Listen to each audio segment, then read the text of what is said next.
Front page of the Business Post, Ryanair forecasts 50 million hit and job cuts as it launches airport cap case. If you were listening a couple of weeks ago, you will have heard Michael O'Leary on this programme say a version of that, but not put numbers against it. He was talking about their expectations in relation to how much the airport cap was going to constrain growth and how flights and aircraft that might otherwise have gone to Dublin will go around Europe. What Ryanair is now saying is, according to Ellie Donnelly in the Business Post, that the airport cap could cost Ryanair 50 million next summer and it could result in 90 job losses at the Dublin base. I'm joined by Eoghan Corry, who is editor of Travel Extra. Eoghan, we have seen Michael O'Leary and Ryanair, and it has to be said the DAA, double down on the issue of the airport cap week after week after week. And sometimes it is hard to tell what's hyperbole and what's accurate prediction.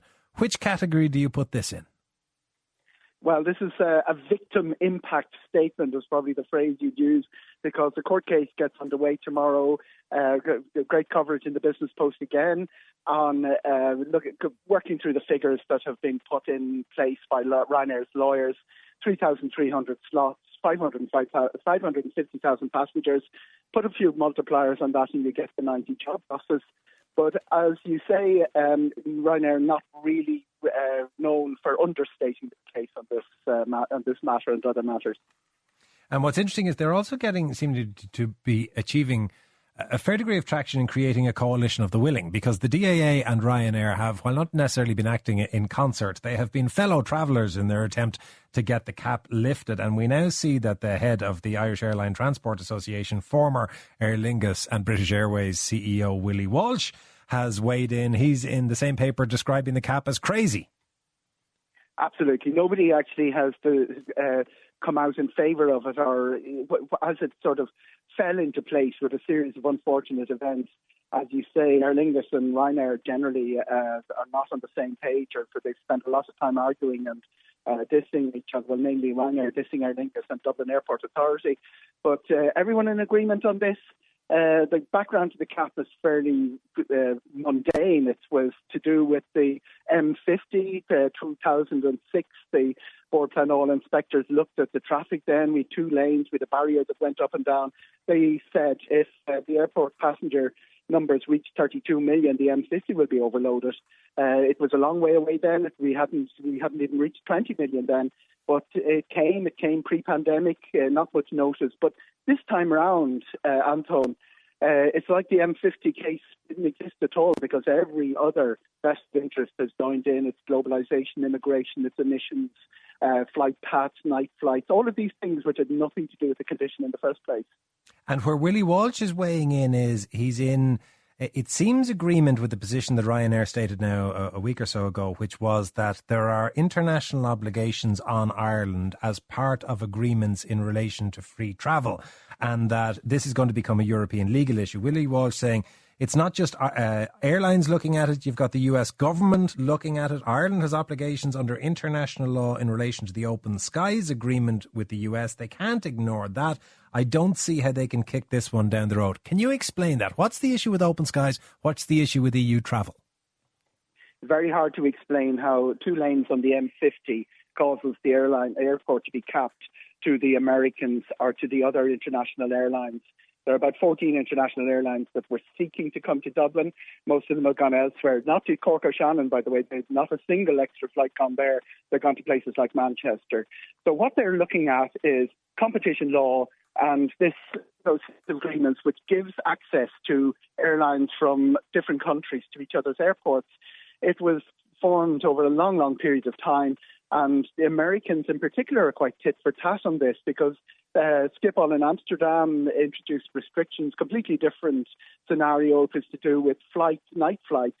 But they immediately retaliated by penalising KLM flights to North America. It could be that with the wrong results in the American election that we could see American retaliatory measures against Aer Lingus, and Dublin could have the pre-clearance closed down in a flash by the Americans if they get cranky on this issue. Now, the issue in all of this, of course, is that it is, people will say this is part of the planning process and that process has to be allowed to continue politically unencumbered. And I don't think anybody is trying to push push the nature of the decision. They just want the thing to get solved. What sort of sense are you getting from the political system as to an appetite to try to accelerate this process?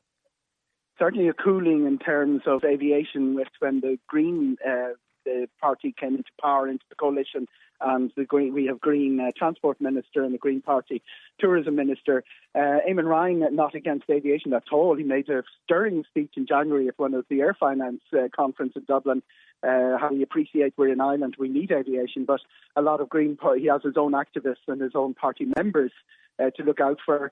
I do think it makes it very difficult when there's a smell of an election in the air. The ideal for this would be that we get through the elections and then we get one of the political parties or more to show a little bit of leadership on it and stop parking the problem, because all this line of, it's a Fingal County Council issue, it actually is a Board Planola decision, and then the Irish Aviation Authority being dragged into it.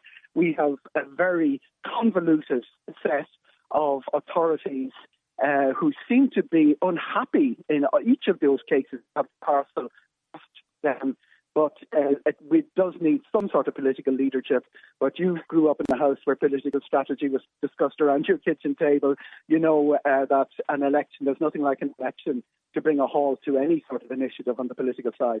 Does An Bord Pleanála have any capacity to accelerate their own procedures in this matter?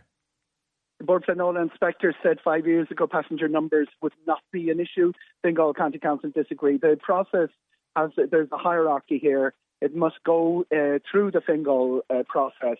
The Dublin Airport solution to this, although there will be seeking some legal action, is that you're not going to solve it through the courts. It's going to have to be solved through the planning process. So they want to put in a strategic or an interim planning application to get the number raised while all the other bigger issues are kicked around. That seems to be the way to go, but it's absolutely unclear how long this process will take, because you could end up with appeals from all those vested interests that I've talked about. You can very likely end up going back to court. So we could be looking 3-4 years. It's a lesson in 3 or 4 years. By the time we've gone through the Fingal County Council, gone through Board Planola, gone through the inevitable court challenges, and then all the peripheral issues that come in, that's the sort of worst case scenario we're looking at. What's interesting, Anton, though, is that Dublin Airport is being treated like a troublesome takeaway in terms of the planning process. And that was because it was removed as a strategic infrastructure project back in 2019 to get another short-term issue through. And that means that it doesn't have the same designation as, for instance, the seaport in Dublin has when it comes to major infrastructure projects. Dublin has been great. The airport has been great at infrastructure. You know how poor we have been in infrastructure, but they put that second runway in place during the pandemic, a huge achievement at the time by Dalton Phillips. But now it cannot be used to its full capacity because it's caught up in the cycle of forever objections in the planning process. Eoghan, thank you. That's Eoghan Corry, editor with Travel Extra.